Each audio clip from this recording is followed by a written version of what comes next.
मैं आपकी बेटी हूँ बाबा। नहीं, मैं आपकी बेटी हूँ बाबा, मेरा यकीन करे। मेरी बेटी कौन सी है, ये कैसी पता चलेगा? एक दौर था जब एक अजीम और मेहरबान बादशाह सुलेमान अपनी खूबसूरत मलिका और नन्ही सी बेटी शहजादी महविश के साथ एक शानदार महल में रहता था। शहजादी महविश सिर्फ 3 साल की थी। बादशाह सुलेमान और मलिका अपनी बेटी से बेपनाह मोहब्बत करते थे। मलिका बहुत समझदार और हुनरमंद थी। वो छोटी सी शहजादी महविश को धीरे धीरे जिंदगी के हुनर सिखाती थी। खाना पकाना, सिलाई कढ़ाई, छोटी छोटी चीजें बनाना, हत्ता के हल्का सा तलवार चलाना और चटाइयाँ बुनना भी। लेकिन उसी महल में एक और औरत रहती थी, आमिना, जो बादशाह सुलेमान की कजिन थी। वो दिल ही दिल में मलिका बनना चाहती थी। उसने हसद में आकर मलिका के खाने में धीरे धीरे स्लो पॉइजन मिलाना शुरू कर दिया। मलिका की तबीयत रोज बरोज खराब होती गई, लेकिन कोई वजह समझ न आई। आखिर एक दिन मलिका इस दुनिया से चली गई। नन्ही सी शहजादी महविश ने बचपन में ही अपनी माँ को खो दिया। बादशाह सुलेमान इस गम से कभी पूरी तरह बाहर न आ सका। इसी दौरान आमिना ने बहुत चालाकी से बादशाह सुलेमान का साथ दिया, उसे संभाला और लोगों ने बादशाह सुलेमान को मशवरा दिया कि सल्तनत संभालने के लिए एक मलिका जरूरी है। मजबूरन बादशाह सुलेमान ने आमिना से शादी कर ली और वो मलिका बन गई। बादशाह सुलेमान अपनी बेटी शहजादी महविश से दुनिया से ज्यादा प्यार करता था। लेकिन जब मलिका अमीना ने देखा कि बादशाह सुलेमान अपनी बेटी से इतनी मोहब्बत करता है, तो उसके दिल में फिर हसद पैदा हुई। उसने सोचा, कल को मेरे अपने बच्चे होंगे तो कहीं बादशाह सुलेमान उन्हें नजरअंदाज ना करे और शहजादी महविश ही सल्तनत की वारिस बन जाए। हसद में आकर मलिका अमीना ने रात के अंधेरे में शहजादी महविश को अगवा करवा दिया। बादशाह सुलेमान ने बहुत ढूंढा, लेकिन शहजादी महविश कहीं न मिली। जिन्होंने अगवा किया था उन्होंने शहजादी महविश को दूर बेच दिया, जहां उससे बहुत सख्त काम करवाया जाता। खेत में काम, जानवरों को चारा देना, पानी भरना। नन्ही सी शहजादी महविश के लिए ये सब बहुत मुश्किल था, लेकिन वो सब्र करती और रोज अपने बाबा और माँ को याद करती। साल गुजरते गए और शहजादी महविश धीरे धीरे बड़ी होती गई।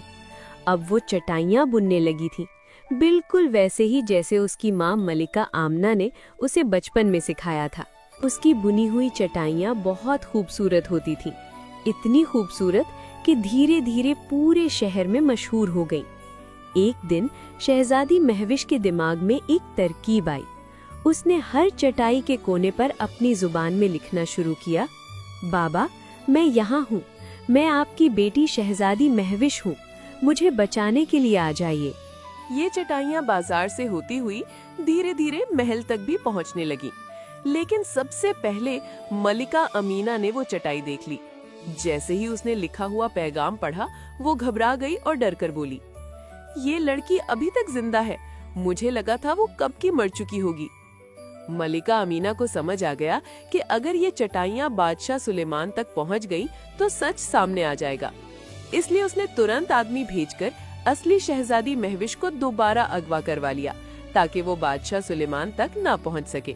फिर उसने अपने खानदान की एक लड़की शहजादी लरेब को बुलाया, जो उम्र में लगभग शहजादी महविश जैसी ही थी।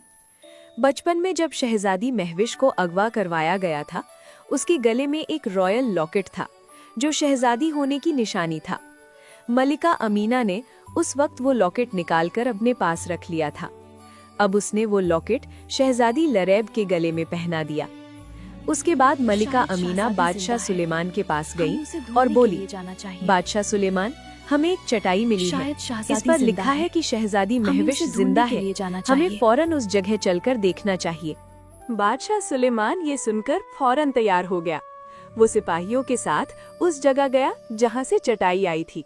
वहाँ मलिका अमीना ने पहले ही शहजादी लारेब को वहाँ खड़ा कर दिया था। जब बादशाह सुलेमान वहाँ गया, उसने शहजादी लारेब के गले में रॉयल लॉकेट देखा। शहजादी लारेब ने कहा, मैं ही आपकी बेटी हूँ। बादशाह सुलेमान खुशी से रो पड़ा और उसे महल ले आया। लेकिन धीरे धीरे बादशाह सुलेमान को महसूस हुआ कि शहजादी लारैब में वो बात नहीं। वो सिर्फ महंगे कपड़े, जेवर और अपने शौक में रहती। बादशाह सुलेमान उदास रहने लगा। उधर मलिका आमिना ने असली शहजादी महविश को छुपा रखा था। उसे डर था कि कहीं सच न खुल जाए, इसलिए उसने अपने सबसे पुराने सिपाही को बुलाया और कहा कि शहजादी महविश को जंगल में ले जाकर मार दो। जब सिपाही शहजादी महविश को जंगल ले गया तो शहजादी महविश ने उसे पहचान लिया और उसे उस प्यारे नाम से बुलाया जो वो बचपन में उसे बुलाती थी, चाचा रहमत। चाचा रहमत, ये मैं हूँ महविश। सिपाही रुक गया, उसकी आंखों में आंसू आ गए। वो पहचान गया कि यही असली शहजादी महविश है।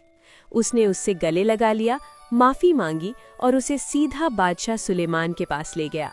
सिपाही ने बादशाह सुलेमान को सारी सच्चाई बता दी। मलिका अमीना ने इल्जाम झूठा बताया और सबूत मांगा। अगर ये सच्ची है तो कोई प्रूफ लाए। मैं आपकी बेटी हूँ बाबा। नहीं, मैं आपकी बेटी हूँ बाबा, मेरा यकीन करे। मेरी बेटी कौन सी है, ये कैसी पता चलेगा? तब शहजादी महविश को याद आया कि बचपन में वो एक खास पियानो की धुन बजाती थी जो बादशाह सुलेमान और उसकी माँ को बहुत पसंद थी। सबसे पहले शहजादी लरैब को पियानो बजाने को कहा गया, लेकिन वो ठीक से न बजा सकी। फिर शहजादी महविश पियानो पर बैठी और बिल्कुल वही धुन बजाई।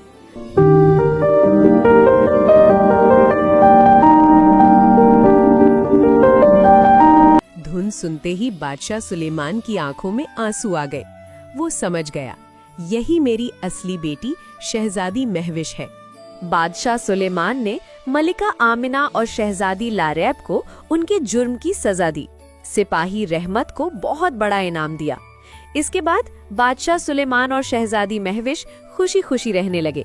रात को दोनों साथ बैठकर बातें करते, किताबें पढ़ते, कभी साथ खाना पकाते और मलिका आमिना की याद में उसकी पसंद की चीजें बनाते।